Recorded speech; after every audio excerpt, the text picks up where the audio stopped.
We begin with a story that you will only see on 7. A mother calling for justice after her 2-year-old boy was shot with a stray bullet over the weekend. Welcome to 7 News Detroit at 6. I'm Mike Duffy. We first reported this story last night. Well, that toddler is still in serious condition. 2 people have been detained. This shooting is the latest in a string of violence that has the city of Detroit taking action with a new curfew. We'll have more on that in just a moment. Tonight, the mother and aunt of the toddler who was shot are talking exclusively to our Darren Cunningham about the terrifying moments and what led up to the gunfire.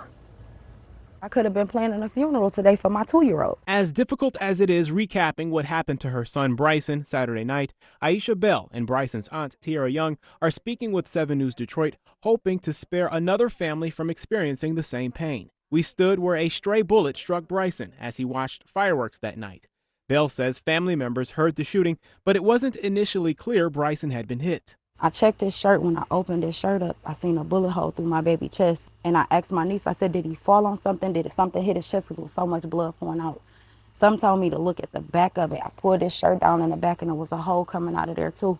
And I screamed. Detroit police say a group of teenagers had gathered at the Village Park 1 block over. A fight led to a shootout. 22 shell casings were recovered. In one direction, 6 bullets pierced a home, and in another direction, a bullet hit Bryson. He is on a breathing machine where he's not breathing by himself. They sedated him because he's bleeding from his stomach.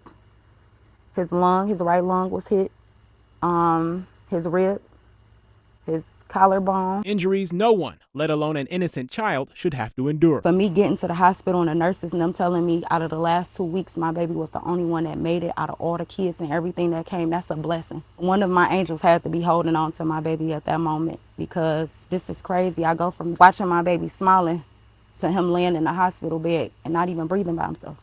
That hurts. It's pain she hopes turns to purpose, since this latest incident involving her son is sparking Detroit Police Chief Todd Bettison to stiffen the punishment for parents whose children break curfew laws. I appreciate them so much. He came down to the hospital and he seen Bryson. We prayed over him. Bettison addressed news media Monday afternoon. Talked to the mother, know exactly what occurred.